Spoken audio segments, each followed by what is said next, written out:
Do you remember the point where you went, "Oh, wait a minute, you sold something that was awesome and you made some good money," and you went, "Oh, okay, I'm not crazy. This could work. I can do this."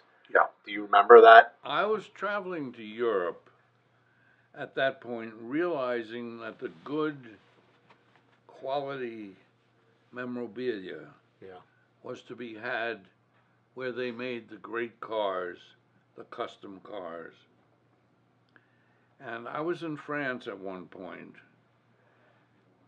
and the uh, one of my people over there who picked for me would send me different places. Right. And I got to have a very good rapport with the Europeans because I didn't go over there and try and beat them up on the price. Hmm. They knew my money was good, and I tell them, you give me a price one time, don't come back and start to Right. drop the price because I want the best price the first time. I don't have that much time. I spend a week here and I have to be productive. Well, it got to be accepted, Right. and they would find me the greatest stuff. And I say to a guy, if you find something that is super great, call me up Hmm. and I will be on the next plane. Hmm. Well, be surprised how many times that happened. Right. Well, one trip I was in Paris, and this fellow said to me, he says, "Look, suppose I take you over to the Didion Bouton family." I said, "That'd be wonderful." Of course, they were one of the early automobile makers.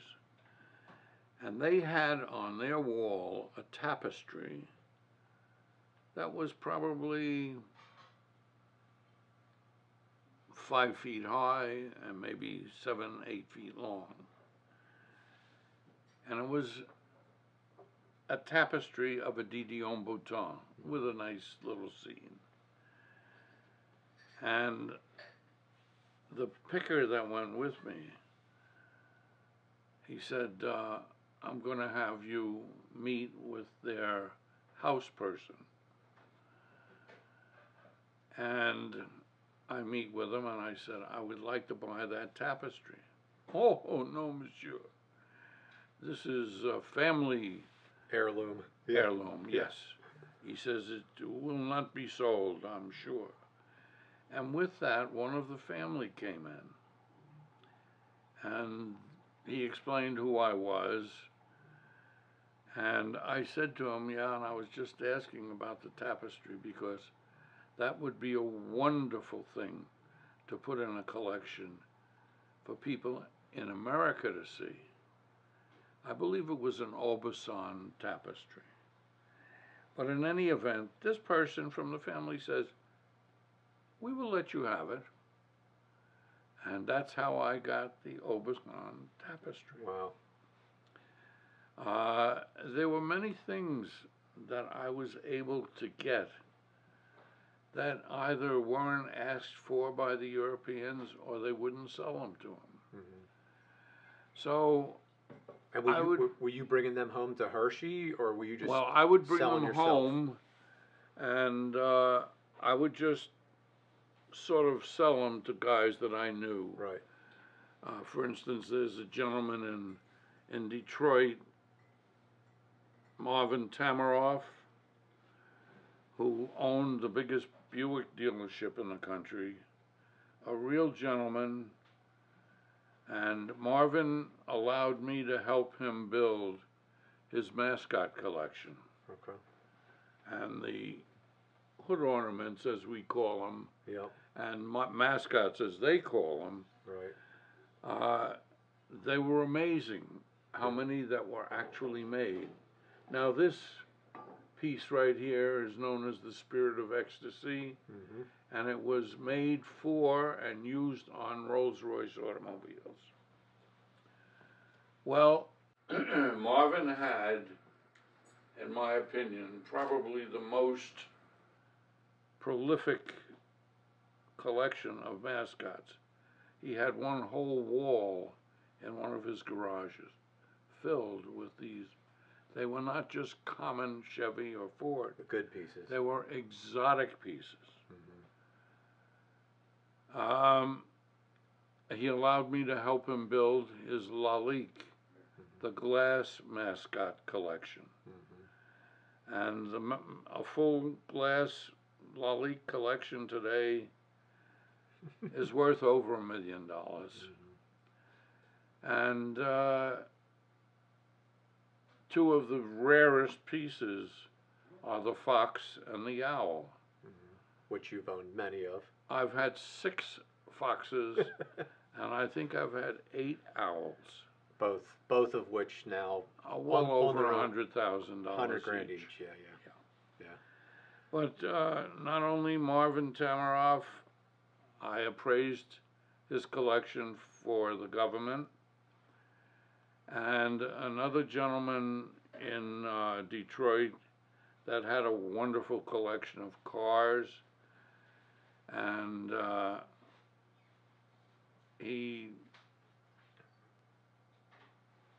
just loved mascots, he loved cars, but he loved trains, toy trains. He had a bowling alley in Detroit that he would park his cars in, and he made train layouts in the bowling alley. Well, Dick was so enamored with trains. Dick loved trains so much that he bought the Lionel Train Company. Wow. And he's kind of a legend. And you were selling to him back then too? I sold him. I represented an artist from Oregon and Utah, Stanley Wanless. Stanley, yep. Stan is an exceptionally talented artist, and he's one of the finest bronze sculptors of the automobile that ever was. Mm-hmm. And I was at another friend's place in New York who was a memorabilia dealer, Jacques Vaucher from France. And Jacques had just gotten a new copy of the Robb Report, R-O-B-B. Yeah. And this is a magazine that Stan Wanless advertised one of his first creations. It's called The Racers. And I am up at Jacques' place, and he was involved with some other people, and I'm going through the mag, and I see this ad for Stanley Wanless, who's selling the bronze. I got all excited. I got on the phone. I called Stanley. He answered. And I said, look, I'm a guy who does memorabilia. And I said, your bronze, the Racers, to me is terribly exciting. We've never had an American who really seriously did what you did. Right. And I said to him, how many are in the edition? He said, 30. I said, really? How long has the edition been out? He said, 2 years. I said, how many is sold? He said, well, I think we got 1 sold. And I said to him on the phone, I said, Stan, would you like somebody to represent you? He said, well, sure. So I said, well, if you would allow me to represent you, I promise you your results. Well, the results were not a braggadocious thing, but I sold the entire edition out in a year. And from then on, Stan says, I want you to represent me for all of my automotive bronzes. Wow. And there were probably 25 of them that he made. And I sold out every edition in less than a year. Wow. But Stan is one of the most talented sculptors that I know. And I also collected old bronzes, old of all types. trophies. Yeah. And it got to the point we do a show every year, and I've been doing it since 1961 in Hershey, Pennsylvania. It's known as the Antique Automobile Club of America Fall Meet, Right. and it's held at the beginning of October every year.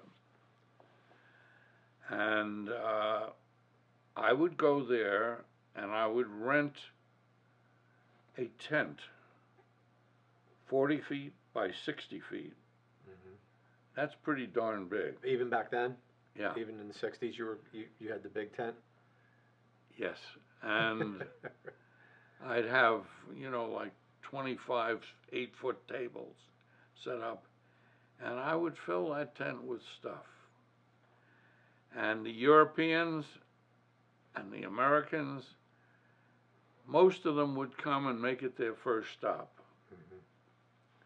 Well, every year I noticed there was a gentleman who had a very professional looking camera outfit that would come and go around my tent and take pictures. And my wife at the time said, "Who is that guy?" I said, "I don't really know, but he's got a press badge on." Hmm. So I went over to the gentleman and I said to him, we've noticed you. He says, "What place else is there in Hershey that we can find these kind of treasures?" That was quite an accolade. Hmm. So I said, "Well, thank you." And about 3 months later, or whatever it was, I get an excited phone call. "Hey, Charlie, do you know that you're now known as the King of Hershey?" Well, it seems that Auto Week were taking all these photos over the years, and they would publish them, but not identify them necessarily. Hmm. And a dear friend of mine, David Brownell, who was also involved with Hemmings Motor News. I think he was once their editor. Excuse me.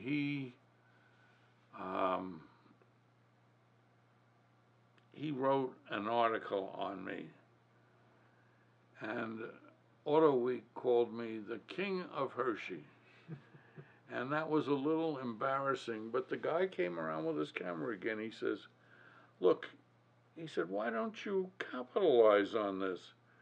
He says, "If you realize it or not, that's quite a bit of recognition you got from one of the best automobile magazines." Right. And so they put me on the cover of the magazine, and they did some articles along with several other publications, Hmm. because I wasn't interested in buying and reoffering wheels, doors, Fenders. Yeah. fenders, which if you go to Hershey, you'll see thousands of them. Thousands and thousands. I was interested in the art of the car, Right. the This bronzes, stuff. Yeah. These. this type of stuff, the silver cups, Right. the mascots, and as a result, they would come to my tent, and it was like going to Tiffany's, they said. Right. And so at that time, there's quite a different market with Europeans and Americans. So were the Americans buying European stuff even Oh, in the yeah. early '60s? Yeah, because you see, they couldn't find it here. Yeah. There was nobody doing what I did. I spent 1 week a month, every month in Europe. And I would load up, I mean, it was almost sinful. Yeah. The Containers. amount. Yeah. They have these tins in France that are about 3 or 4 feet long and 2 feet wide and 2 feet deep, and they can be locked. So I could take all of my treasures, put them in there, put them on the airplane, and bingo, they were here. Right. So what was the first year you were going to Paris? When did you start doing that? Oh, good Lord, I can't Was tell that, you. but was that at the very beginning of when you were doing Hershey also? No, well, no. No. I was doing Hershey in '61. I would say in the mid '70s Okay. I started going, Okay. or maybe a little before that. Okay. And And buying at Retromobile and then going around wherever they would Paris take you? museums, Yeah. collectors, Right, right. and I also went to, well, England was also very fertile. They have a show that's called Bewley, and it's where the National Motor Museum for England is. Okay. And there were other countries that would run car shows, but I wasn't interested in buying new cars. I was interested in buying the memorabilia. Yeah, yeah. And I, at that time, I think was pretty much the only guy that did it seriously. Yeah, yeah, yeah. And when I brought stuff back, it was serious stuff. Yeah, yeah, yeah. And as I say, the Europeans knew my money was good, and if they found an exceptional piece, they could depend on me coming over to be able to buy it, because they didn't have the front money. Right, And that worked for me wonderfully. right. So that's really how I got into serious buying of good automobilia. So so let's talk automobilia compared to Petrolia back in the day. I mean, Right. I'm more of a gas pump and sign guy, you know. Right. But you've kind of Well, I'm now into this now because of you. But back in the, let's say, the mid '60s or even '70s, when probably Petrolia was very low grade, right? Yeah. Where it was pennies on the dollar compared to this. Is that fair to say? Yeah. Okay, so you were still at the top tier dealing in automobilia Yes. when the rest of the guys in the field were, Well, they were pumps were probably 25 Yeah. bucks. something to back then. decorate their garage or something. Right, exactly. And it's amazing how this hobby has changed. Hmm. We are now speaking to a different generation. Right, We're talking to the baby boomers. right, And most of the young guys aren't familiar with the wonderful Rolls Royces and right, Duesenbergs, right. Packards. They want hot rods. Hmm. They want Fords that they can hop up, or Chevys. Hmm. And this business that I'm in right now is not necessarily in a decline. But when they get to my age, Yeah, a lot of them are disappearing. yeah. Well, I agree with that. And the Petrolia has certainly come up. I mean, Yes. the numbers that some of the Petrolia is bringing now is insane. Right. Probably, and you probably went through it at some years like this, Yes. and I think that's fueled by a younger crowd The younger crowd buying the that big haven't neon had the signs exposure. and, right, and they don't even know what this is. No, Right, that's right, very true. right. So I'm trying to keep it alive if I can. Yeah, me too. Yeah, Yeah, and Chuck, you've done a good job. Yeah, my appreciation has certainly grown for the automobilia side compared to the Petrolia side. Yeah. And it goes into so many different avenues. When you're talking about Petrolia, it's so limited, where automobilia, you have fine art, that's Oh, yeah. paintings, sculpture, mascots and hardware for the cars. It's so much of a bigger market really than the Petrolia market. And you can go so many different ways with it. I mean, My market is sort of dying. We're trying to keep it alive, and guys like you, it's appreciated because you'll take off. And I'm 87 years old now, and of course, my kids keep saying to me, "Dad, why do you keep buying? Why Yeah, do you Paul. keep buying?" yeah, Paul keeps saying that. Yeah. Yeah. Because it's in my blood. That's what Right. I love to do. Right. It isn't that I'm going to make this or make that. Right. I love it. I see it, Love and I the want to find. make sure it's preserved. Right. Right. Because a lot of people don't understand what they have. Right. And if anybody ever wants to know, they have something, a watch with a car on it. Right. Well, that's what my daughter, when we were driving up here this morning, Samantha said, well, does Charlie still buy? And I Oh, said, man, are God, you yes. kidding? I said, if I bought something, if I gave Charlie 10 grand today for a piece, he'd have it spent by 5 o'clock this Oh, afternoon. absolutely. Because you know where that next great piece is, or you're going to hunt that great piece. Oh, yeah. And that's what makes us what we are, right? Well, it's the one thing, unfortunately, I lost my wife a couple years ago. And I still have 4 great kids. And what's my great interest now? Right, I don't need to travel. I've done all of that. right, My great interest is finding something neat. yeah. And you have to have the eye. Oh, yeah. This is not something you can learn in school. And I recognize this because I was told this by several high-class antique dealers that I knew. And they would say, you have the eye. I could walk into an antique show, and in an hour, I could take out some of the best pieces. Pick out the 5 or 6 best Absolutely. pieces there. Yeah. And that's the thrill today. I Absolutely. still, if I find something, I'm still thrilled by it. I still love it. You know, I don't necessarily. you bought a piece yesterday Yeah. that I might be trying to buy from you today. That's just That's how right. it goes, right? Well, yeah, and I do come up with some great things. You do. And I'm happy that I can, and I'm happy that I'm able to expand the automobile world, considering the state of affairs today. Yeah. Well, I don't think I don't think that the automobilia scene is not grim in any way, in my opinion. Oh no, It's changed. it's the passing all of of the antiques baton. go up and down throughout the years, but the appreciation is still absolutely there for this kind of stuff. Oh, there's no question. No question about it.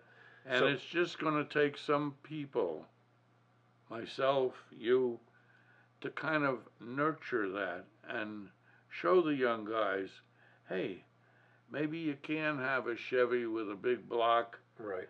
but you sure as heck can probably have a nice trophy Right. From the winter or a that year. painting. Right. Exactly. So it's a gratification on my part to be able to try and keep this thing going Right. and to preserve the wonderful trophies, the wonderful medals, Right. the paintings. Right.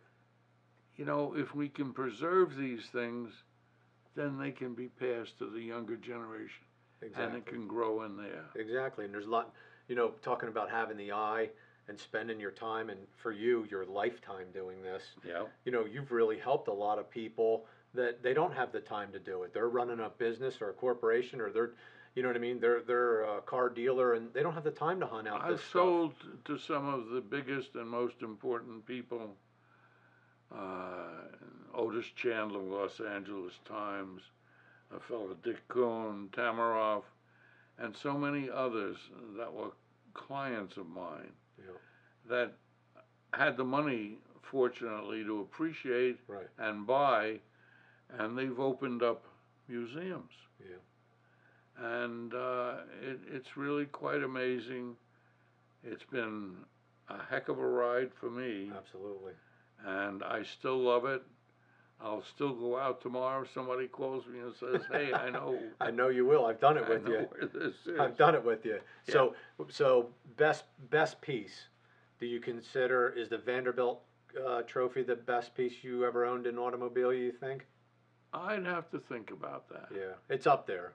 Yeah. It's up there. No, it's not just, it's not just the monetary value, Right. but it's the beauty of the particular piece. Mm-hmm. Yeah. And some of the artwork, Mm-hmm. some of the bronzes, some of the sculptures. Mm-hmm. To me, I get goose pimples. Yeah.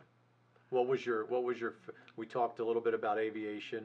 Yes. We talked about your Mustang, your P-51, Yeah. some of your automobilia. What was your dream car that you attained?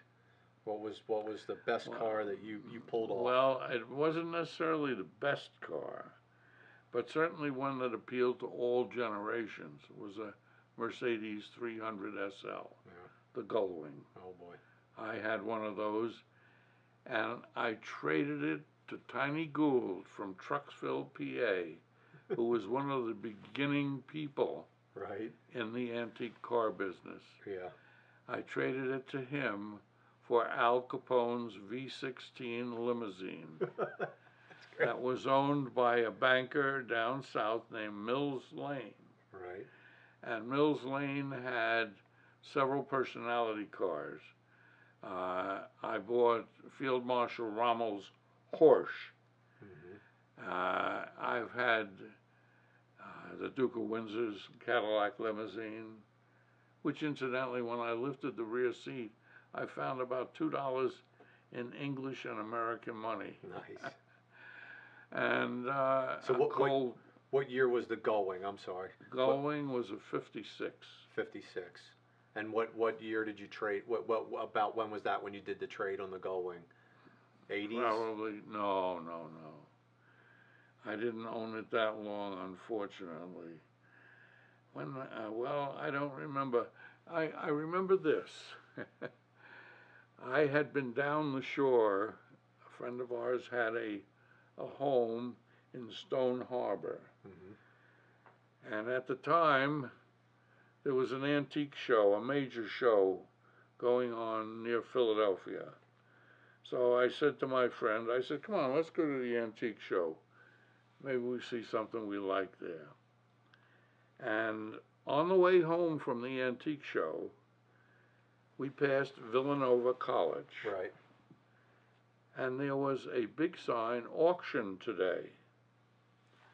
Well, Kirk White, who's something of a legend in car collecting, and he's the biggest promoter of the gas-powered model cars, spin dizzies they call them. Anyway, Kirk held his first auction, and it was in Villanova. Huh. And I went with my friend, and I said, come on, let's go in, let's see what's going on. Well, there was a trailer there, a fairly large trailer, with plexiglass sides, and all lit up inside, and there was a car there. The car was Al Capone's V16 limousine. Excuse me. So I had to have that limousine. Right. So Was I it went up and restored or all original? restored. Restored to the T's, yeah. Ah. And they could not take it through the tent because the car was in this trailer, and they wanted to take the trailer and everything, so they parked it outside the tent and made an announcement that it's not going through. Well, I went and I saw it, and I met the owner, or at least the auctioneer, Right. Kirk White, and we made a deal. He put me over to Tiny Gould, and I ended up giving Tiny, I think, $13,000 and a 25,000-mile Mercedes 300 SL Gullwing. Oh man. Of course, the Gullwing today could go for as much as $5 million, and Capone's car could probably bring 50,000. Another P-51 scenario. Deal, yeah.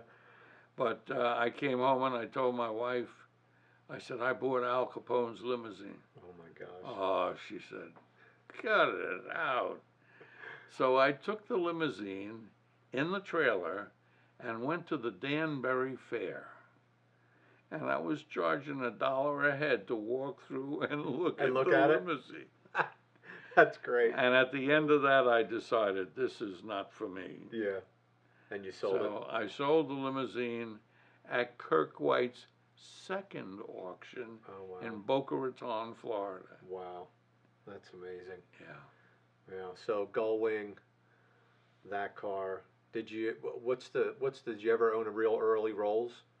Early Rolls-Royce. Well, there's a very, very interesting story.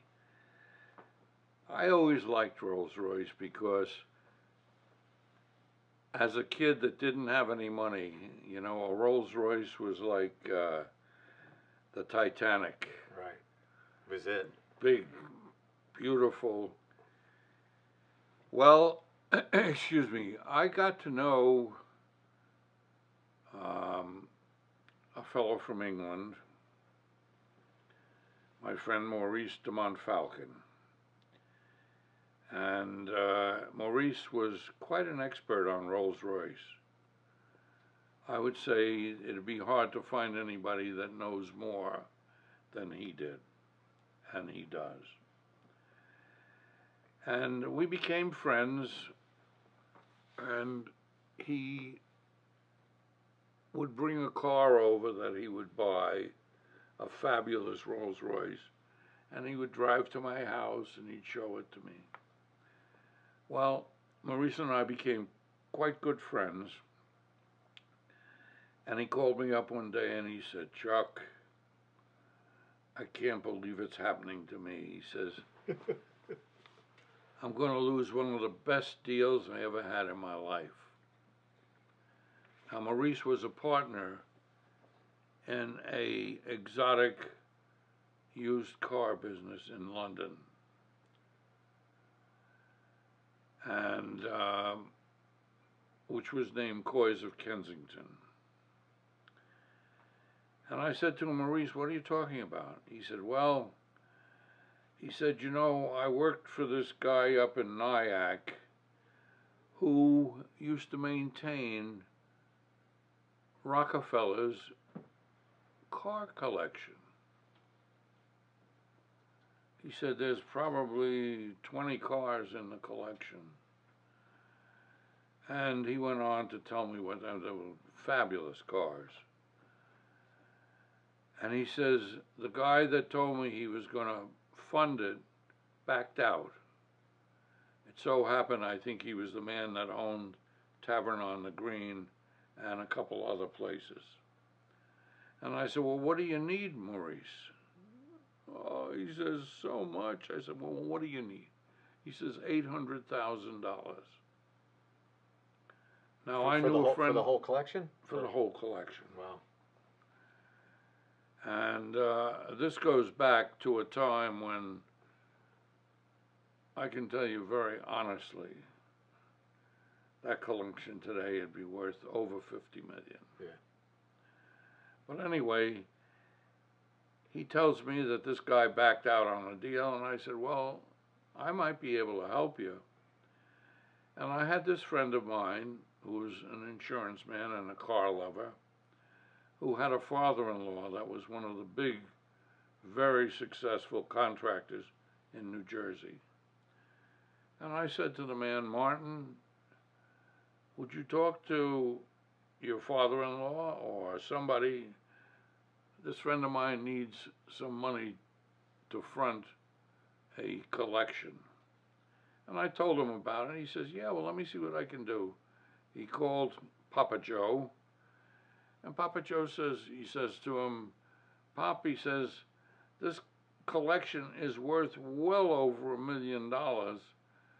And he says, I need 800 grand. He says, well, I trust you.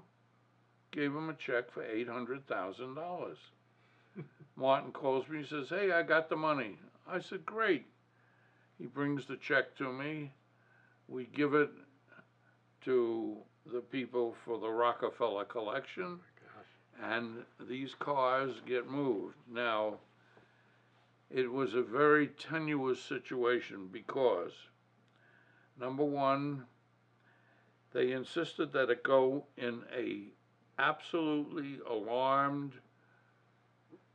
good, dry building. Right.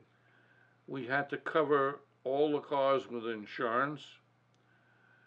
And it was at the time that dear old Jimmy Carter pushed the interest rates to 23 and 24%. Right. And nobody was, as an investment, buying old cars right. and paying 23% interest. Yeah. So as a result, became very difficult to move sell them. these cars. Yeah. And that was the whole purpose, to flip them? Yeah. Yeah. And it turns out that they could possibly have been sold, but then, as I say, Mr. Carter with his interesting. Then the collection is sold car by car to keep paying the interest, the insurance, Right, the right. storage. Right. So while we weren't losing money. I wasn't involved other than to find this. While we weren't involved in, the losing of the money, we were just keeping up with it. Right. Well, a couple of the last cars in the collection, I mean, he had a special Roadster 540K Mercedes. Oh, my Lord. He had a Bentley race car. He had a 1908 Silver Ghost, Oof. body by Barker. Oh, my gosh. An incredible, big, beautiful car. Mm-hmm. Well, Maurice was in love with that car, and he was smart enough to know how to take things apart and put them back together. They put the car up for auction in Boca Raton, Florida. And without getting into details, a gentleman buys the car, but the word was he didn't pay for it. Now, this was a couple $1 million that this car sold for.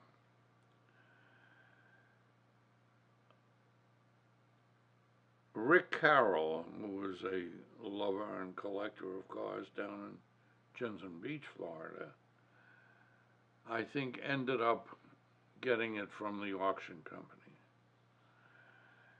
And old Rick's wife, who was much younger than he, and she was as beautiful enough to be a movie star. Right.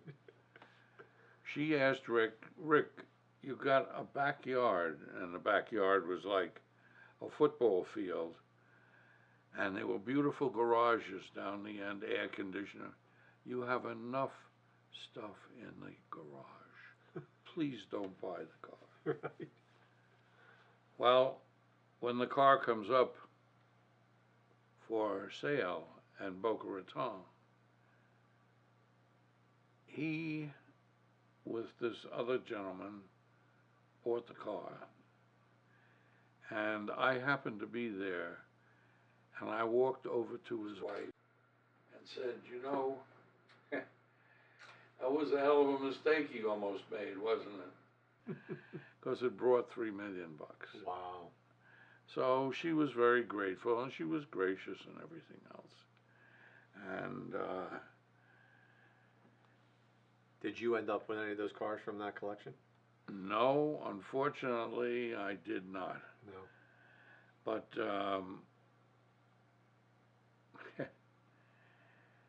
it's just funny,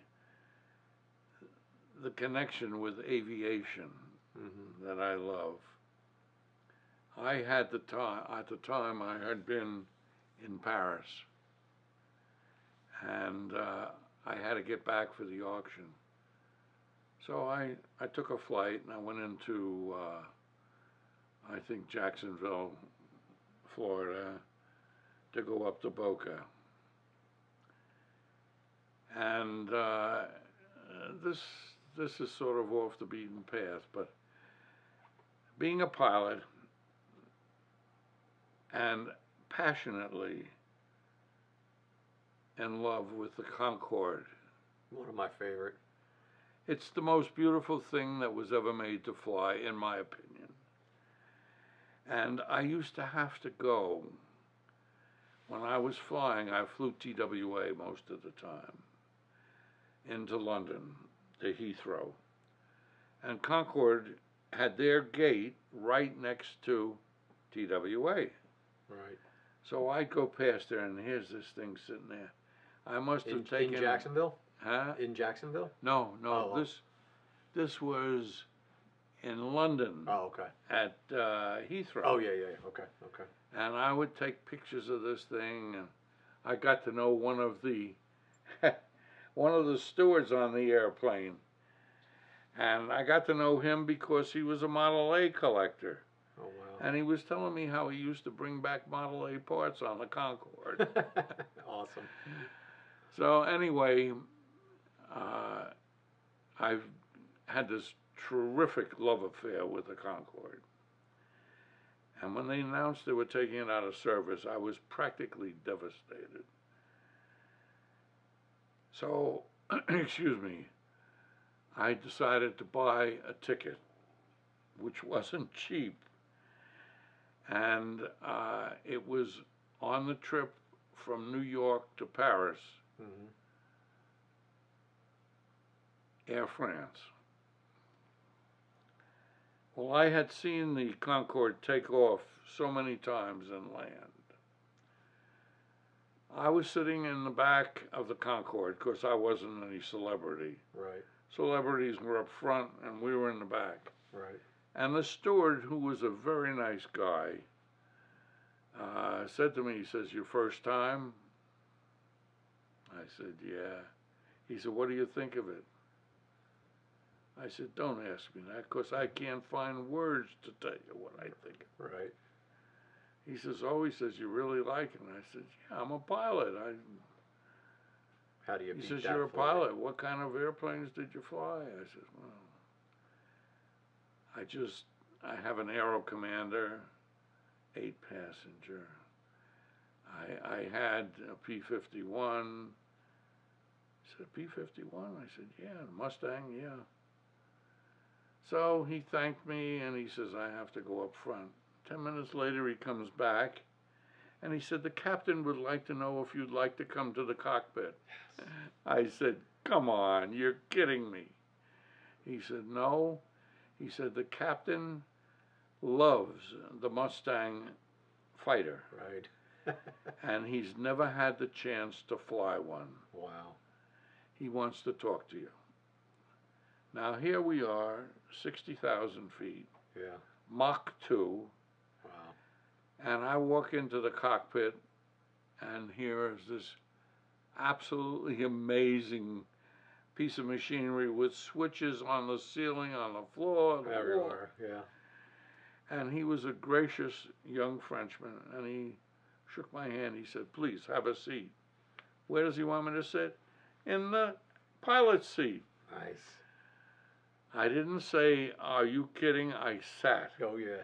And I said, "I won't touch it." He says, "I know you won't touch it." He says, "Now," he says, "you're going to be charged for this." I said, "Oh?" He says, "Yeah, you got to tell me about your P-51. Oh, my gosh, that's awesome. And we sat for an hour telling him various, bad habits, good habits, Right. and the joy of flying this airplane. Oh, my gosh. Because every pilot that ever flew it had nothing but good things to say. While you're flying in the Concorde. Yeah. Awesome. Here I am sitting up in the pilot's seat of the Concorde, and I don't have a camera. Oh, my gosh. But, And you went on that trip by yourself? yeah. Yeah. Anyway, when we start to get into Heathrow airspace, he says, "I have to have my seat back." I said, "I can take care of it. And he laughed. Oh, that's fantastic. And if I had had my airplane at that point, the P-51, he would You have would've got been a ride. given it for the weekend to Yeah. take. Oh, man, that's awesome. What'd you pay for that ticket? Do you remember? I think it was around $1,800. Was it back then? Oh, yeah. Wow. And they were going to phase it out. Yeah. You know, And by comparison, a regular flight was what, 150? oh, no, the regular flight was probably around 400. Oh, was it? Yeah, yeah. Okay. But the fellow that owns Virgin Airlines, Yeah, Branson. Branson, wanted to buy all of the Concordes. They wouldn't sell them to him. Really?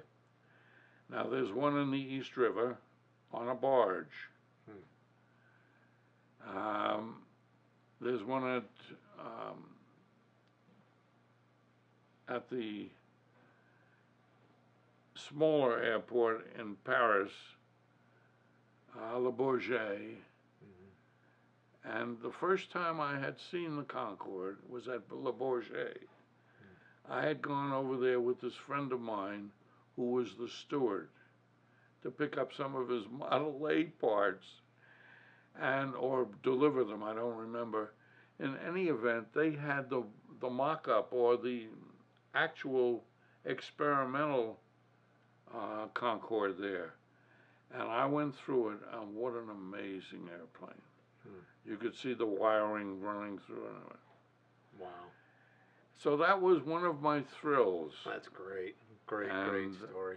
I'm very grateful to have had Wow. the opportunity. Let's do one more story, and then we'll wrap it up. And I think we're going to be doing several of these because your stories, you got so many of them. Let's talk. Too many. Too many. Let's talk a little bit about the Godfather movie.